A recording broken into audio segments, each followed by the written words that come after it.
Bom dia a todos. Eu quero falar sobre as recentes notícias que dão conta de que ah, existe um entendimento entre a Ucrânia e a Rússia para estabelecer um possível acordo de paz. Eu estava ouvindo o comentário de Alexander Mercury, que é um comentarista situado em Londres, e ele analisa essa questão e diz que possivelmente deve existir aí uma contra-informação embutida nessas notícias, porque se dá conta dessas notícias dão conta de que quem está estabelecendo uma possível negociação entre a Rússia e a Ucrânia é o general Zaluzhny, que é o chefe militar da Ucrânia, que por sinal está em franco atrito contra Zelensky. Então existe uma disputa de poder muito grande agora na Ucrânia entre Zelensky e este comandante das Forças Armadas, e todos dois almejam a presidência da República no próximo ano. Inclusive, tem que se dizer que Zelensky já declarou que é muito difícil estabelecer uma eleição no próximo ano, em virtude da situação de guerra em que o país passa. Evidentemente, isto na verdade, é uma desculpa, não há possibilidade de se acreditar nisso. É, Tudo leva a crer que o Zelensky está usando a guerra para se perpetuar no poder.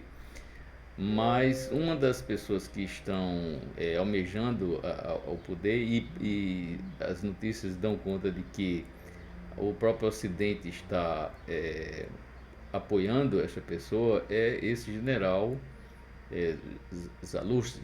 Zaluzhny, né? Porque é difícil dizer exatamente o nome, que é um nome ucraniano. Mas muito bem. A gente tem que observar também que esse acordo de paz ele vem no momento em que, e se vier, se tomarmos como verdade que isso vai acontecer, ele deve vir no momento em que a Ucrânia está bastante enfraquecida. Há notícias de que só nessa contraofensiva que falhou, existia uma contraofensiva, todo mundo sabe que desde junho a Ucrânia vem estabelecendo uma contraofensiva na tentativa de retomar territórios da Rússia.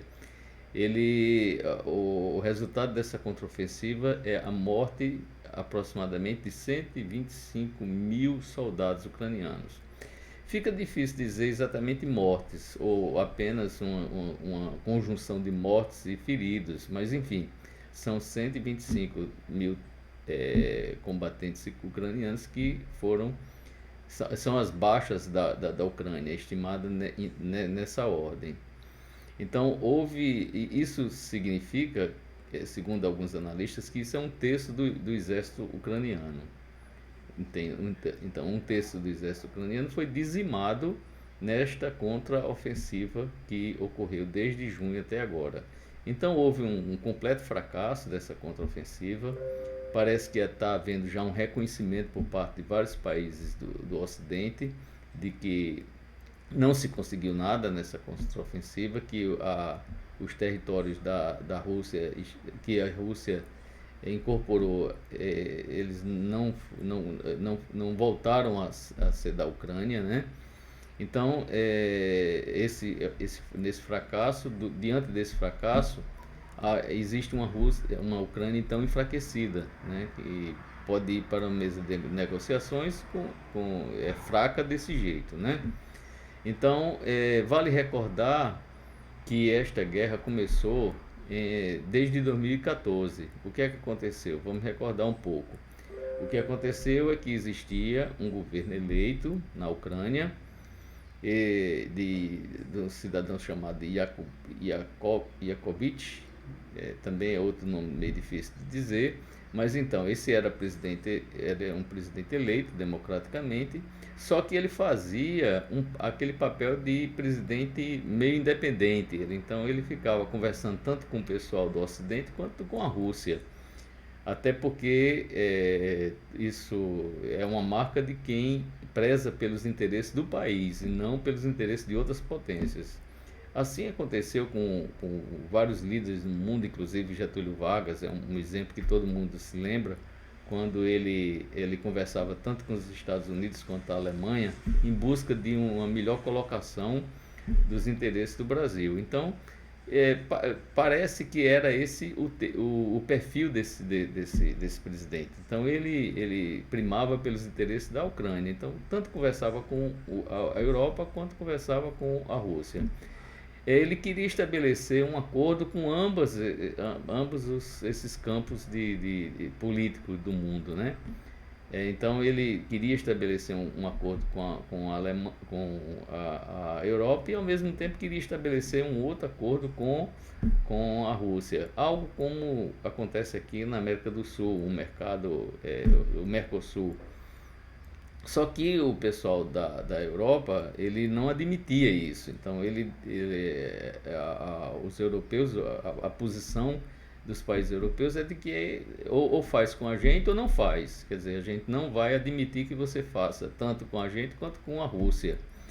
E isso trouxe um enfurecimento das elites ligadas ao projeto de integração da Europa. Então, aquela parte da elite da Ucrânia que almejava uma aproximação da Ucrânia com a Europa, ela entrou no campo de batalha para derrubar o governo. Daí veio grupos nazistas que estavam espalhados pela Europa Oriental, se juntou e deu início a série de manifestações que muita gente deve estar lembrado disso em 2014, 2013 na verdade, 2013 para 2014, e que culminou com a famosa o golpe da Praça Maidan. Então eles ficaram lá naquele inverno rigoroso. Houve a visita da assistente imediata do secretário de Estado dos Estados Unidos, a senhora Newland. Então essa senhora foi inclusive filmada na praça, distribuindo alguma sanduíche, etc., né? Assim, pelo menos visivelmente, né? Ninguém sabe o que é que ela poderia distribuir sem ser na frente das câmeras. Então, foi visivelmente apoiado pelas potências ocidentais esse golpe, houve o golpe, e quando houve o golpe, a região leste da Ucrânia, que era habitada por pessoas que falavam russo e tinha características da cultura russa, eles não aceitaram o golpe, então se declararam províncias independentes. Eles chamam lá naquela região de oblastos. Então eles fizeram uma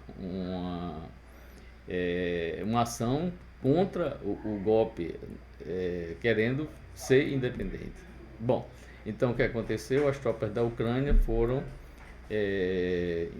seguidas vezes, bombardearam esse território, que era o território do Donbás, que era formado por duas províncias, duas oblastos, que é Lugansk e uma outra que eu não me recordo bem.